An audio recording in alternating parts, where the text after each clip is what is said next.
हरे कृष्णा, राधे राधे आप सभी को। आज मैं आपको परमा एकादशी की व्रत कथा सुनाऊंगी।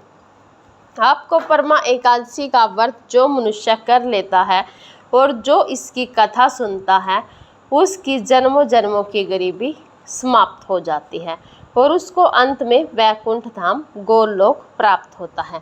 वीडियो को ध्यान से ज़रूर सुनिएगा, कथा सुनिएगा और व्रत भी ज़रूर रखिएगा, क्योंकि ये अधिक मास की एकादशी है। श्री युधिष्ठिर बोले कि हे जनार्दन, जब आप अधिक मास के कृष्ण पक्ष की एकादशी का नाम तथा उसकी व्रत की विधि बतलाइए। श्री कृष्ण बोले कि हे राजन, इस एकादशी का नाम परमा है। इसके व्रत से समस्त पाप नष्ट होकर इस लोक में तथा परलोक में मुक्ति मिलती है। इसका व्रत पूर्वोक्त विधि से करना चाहिए और भगवान नरोत्तम की धूप, दीप, निवेद, पुष्प आदि से पूजा करनी चाहिए। इस एकादशी के विषय में एक मनोहर कथा जो कि महर्षियों के साथ काम्पलिन्य नगरी में हुई थी, आज मैं आपको कहता हूँ, ध्यानपूर्वक सुनिए, श्रवण कीजिए। काम्पलिन्य नगरी में सुमेधा नाम एक ब्राह्मण रहता था। उसकी स्त्री पवित्रता अत्यंत पवित्र तथा पतिव्रता थी। वह किसी पूर्व जन्म के कारण अत्यंत दरिद्र थी। उसे भिक्षा मांगने पर भी भिक्षा नहीं मिलती थी। वह सदैव वस्त्रों से रहित होते हुए भी अपने पति की सेवा करती रहती थी। वह अतिथि को अन्न देकर स्वयं भूखी रहती थी और पति से कभी भी किसी वस्तु को नहीं कहती थी। जब सुमेधा ने अपनी स्त्री को अत्यंत दुर्लभ देखा तो बोला कि हे प्रिय, जब मैं धनवानों से धन मांगता हूँ तो वह मुझे कुछ नहीं देते। गृहस्थी केवल धन से ही चलती है। अब मैं क्या करूँ? इसलिए यदि तुम्हारी राय हो तो मैं परदेश में जाकर उद्यम करूँ। इस पर उसकी स्त्री विनीत भाव से बोली कि हे पति देव, पति अच्छा है या बुरा, वह जो कुछ भी कहे पत्नी को वही करना चाहिए। पूर्व जन्म में जो मनुष्य विद्या और भूमि दान करते हैं, उन्हें ही इस जन्म में विद्या और भूमि मिलती है। यदि कोई मनुष्य दान नहीं करता तो भगवान उसे केवल अन्न ही देते हैं। मैं आपका वियोग नहीं सह सकती। पति रहित स्त्री की संसार में माता पिता, भ्राता, ससुर तथा संबंधी आदि निंदा करते हैं, इसलिए आपको इसी स्थान पर रहना चाहिए। एक समय कौंडिल्य मुनि उस जगह आए। उनको आते देखकर सुमेधा और उसकी पत्नी ने उन्हें प्रणाम किया और बोले, आज हम धन्य हैं। आज हमारा जीवन आपके दर्शन से सफल हुआ। उन्होंने उनको बैठने को आसन तथा भोजन दिया। भोजन देने के पश्चात पवित्रता बोली कि हे मुनि, आप मुझे दरिद्रता का नाश करने का उपाय बतलाइए। मैंने अपने पति को परदेश में धन कमाने के लिए जाने से रोका है। मेरे भाग्य से आप आ गए हैं। मुझे पूर्ण निश्चय है कि अब मेरी दरिद्रता शीघ्र ही नष्ट हो जाएगी। आप हमारी दरिद्रता नष्ट करने के लिए किसी व्रत को बतलाइए। इस पर कौंडिल्य मुनि बोले कि मल मास की कृष्ण पक्ष की परमा एकादशी के व्रत से मनुष्य के समस्त पाप, दुख और दरिद्रता आदि नष्ट हो जाते हैं। जो मनुष्य इसका व्रत करता है वह धनवान हो जाता है। इस व्रत में नाच गाना आदि सहित रात्रि जागरण करना चाहिए।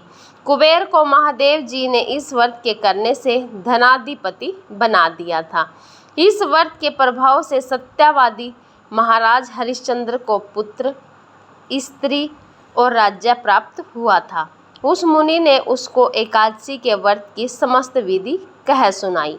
वह मुनि फिर बोले कि हे ब्राह्मण जी, पंचरात्रि व्रत इससे भी अधिक उत्तम है।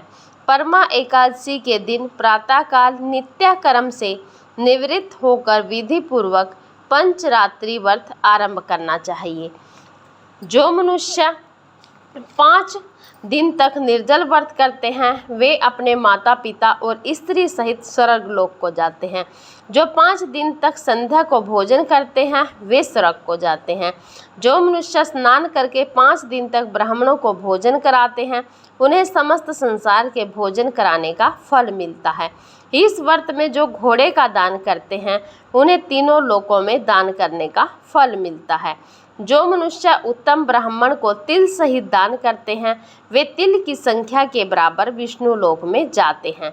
जो 5 दिन तक ब्रह्मचार्य पूर्वक रहते हैं वे देवांगनाओं के साथ स्वर्ग में भोग करते हैं। हे पवित्रे, तुम अपने पति के साथ इसी व्रत को करो, इसे तुम्हें सिद्धि प्राप्त होगी और अंत में स्वर्ग को जाएगी। कौंडल्या मुनि के कहे अनुसार उन्होंने परमा एकादशी का 5 दिन तक व्रत किया। व्रत समाप्त होने पर उसने देखा कि एक राजकुमार उसके सामने खड़ा है। राजकुमार ने उन्हें एक उत्तम घर जो कि सब वस्तुओं से सजा हुआ था रहने के लिए दिया। राजकुमार उसको 1 ग्राम भी देकर अपने महल को चले गए। दोनों इस व्रत के प्रभाव से इस लोक में अनंत सुख भोग कर अंत में स्वर्ग लोक को गए। श्री कृष्ण बोले कि हे राजन, जो मनुष्य परमा एकादशी का व्रत करता है उसे समस्त तीर्थों, दानों आदि का फल मिलता है। जिस प्रकार संसार में 2 पैरों वालों में ब्राह्मण, 4 पैरों वालों में गौ और देवताओं में इंद्र राज श्रेष्ठ है, उसी प्रकार महीनों में अधिक मास का उत्तम है। इस महीने में पंचरात्रि अत्यंत पुण्य देने वाली है। इस महीने की पद्मनी और परमा एकादशी भी श्रेष्ठ है। उनके व्रत से समस्त पाप क्षीण हो जाते हैं। दुर्लभ मनुष्य को एक व्रत जरूर करना चाहिए। जो मनुष्य अधिक मास स्नान तथा एकादशी व्रत नहीं करते हैं उन्हें आत्मघात का पाप लगता है। यह मनुष्य योनि बड़े पुण्यों से मिलती है, इसलिए मनुष्य को एकादशी का व्रत अवश्य करना चाहिए। हे युधिष्ठिर, जो आपने मुझसे पूछा था सो मैंने आपको बतला दिया। अब आप इसका व्रत भक्ति पूर्वक कीजिए। जो मनुष्य अधिक मास की परमा एकादशी का व्रत करता है वे स्वर्ग लोक में जाकर इंद्र के समान सुखों को भोगते हुए तीनों लोकों में वंदनीय होते हैं। जय श्री कृष्णा। राधे राधे आप सभी को। आज की कथा आपको अच्छी लगी हो तो एक लाइक ज़रूर कर दीजिएगा और एकादशी का व्रत जरूर सुनिएगा, कहिएगा, व्रत रखिएगा और कथा को भी ज़रूर सुनिएगा।